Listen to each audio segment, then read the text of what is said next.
Let's take a quick look at Acropolis, the open source platform integrating quantitative financial analysis, derivatives trading, and portfolio optimization. Acropolis allows us to apply data science techniques to increase returns in the derivatives markets. Acropolis is also home to an autonomous trader, and the autonomous trader is able to select promising spreads from a pool, open those trades, and close those trades, such that we make money in a hands-free manner. So this is what our autonomous trader did for us back in September.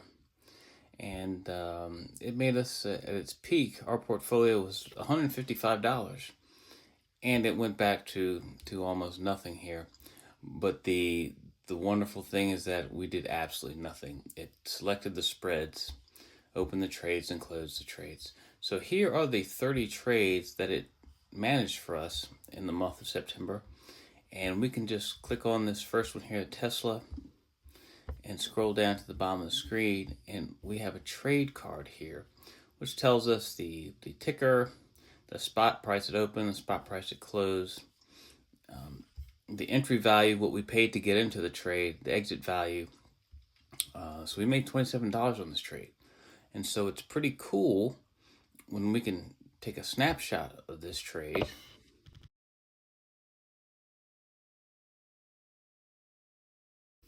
We take this snapshot of our trade and drag it over into our favorite AI engine. And what do you think of this trade?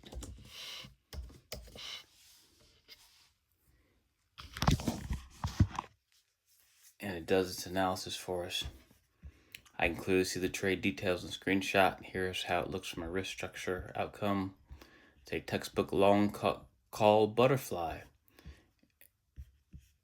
And it has quite a bit to say about it.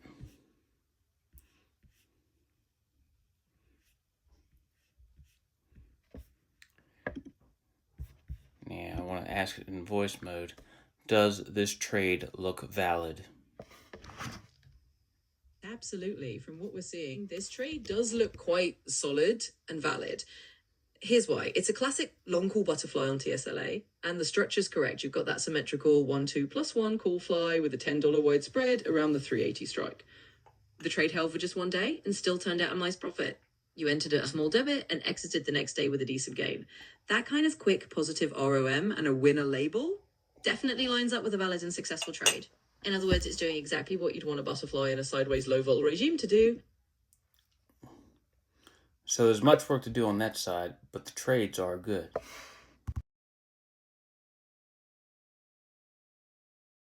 So let's go back up to our portfolio. And so our autonomous trader did an okay job in the month of September, except that it lost about everything that it gained. So let's go and look in our data science tool, Jupyter Lab. And here's the same performance on a slightly inferior graph style. We've made a little less than $160. And we scroll down here and we have a wonderful data-filled report card here. And this is what gets us excited here in data science. And here are each of the trades. Our first trade again is a Tesla. We see the open date and the close date.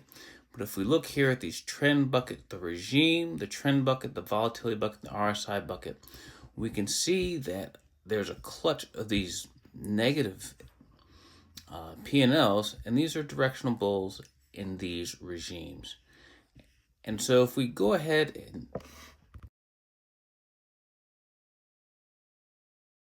if we go to the autonomous trader config file over here, we're going to scroll down here to block out or eliminate trades for some of those negative pockets there. So we're just not going to trade on those.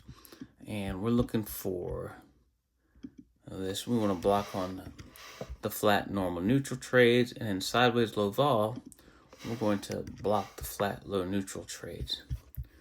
We need to save the config file. Go out here, and here is our actual runner.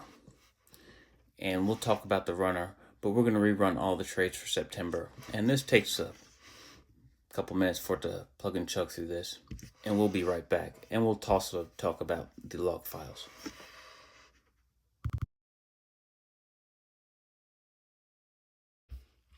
So here's the log for rerunning the month of September. Here's where the trades that are open. We did our mark to market in step 16, then we close the trades. And here is the autonomous trader working on September 30th. You'll get to know every line of this if you're interested. So here's the previous run of the autonomous trader and the trader running on the same data. Let's go back here and guess the date that we're concerned with, September 2nd to September 30th. And now we've peaked at $330 for our portfolio value. But more interesting from a portfolio management perspective is that we cut that loss, that tail risk, and so our equity curve is now smooth and it goes up. And again, we have this Tesla coming on early. This one here that we saw before, and then we have another Tesla call. Slightly they've reversed, but anyhow. Point being that we can see all these trades and the great improvement in our portfolio performance. One final thing we want to share with you about Acropolis. Here's our smoothed portfolio equity curve after a considerable amount of work. Here are all our trades. Here's a Microsoft trade here that 71% return on investment. That's nice. Sometimes you win, sometimes you lose. But let's click on that one, and we'll scroll down here, and we can look at one of the legs on this contract. When we zoom in, we can see the performance of each of the Greeks, the delta, the gamma, the theta, vega, rho. This is what gets the data scientists and obviously the quant engineers excited, because we can actually see what the contracts are doing. So to wrap this up here, since we have this improved curve, we can allocate more capital and we can make more trades. So in conclusion, with Acropolis, we have the logs. We have our notebook to do finer detail here. We have our report cards. And these report cards, once we train an LLM to examine them, it's going to be able to give us a lot more information. But we have to train the LLM. The autonomous trader is not an LLM agent. It's an autonomous system. It works on a rule base. So today we've seen how to apply data science techniques to each of the domains of portfolio optimization, derivatives trading, and quantitative analysis. Thanks for your time.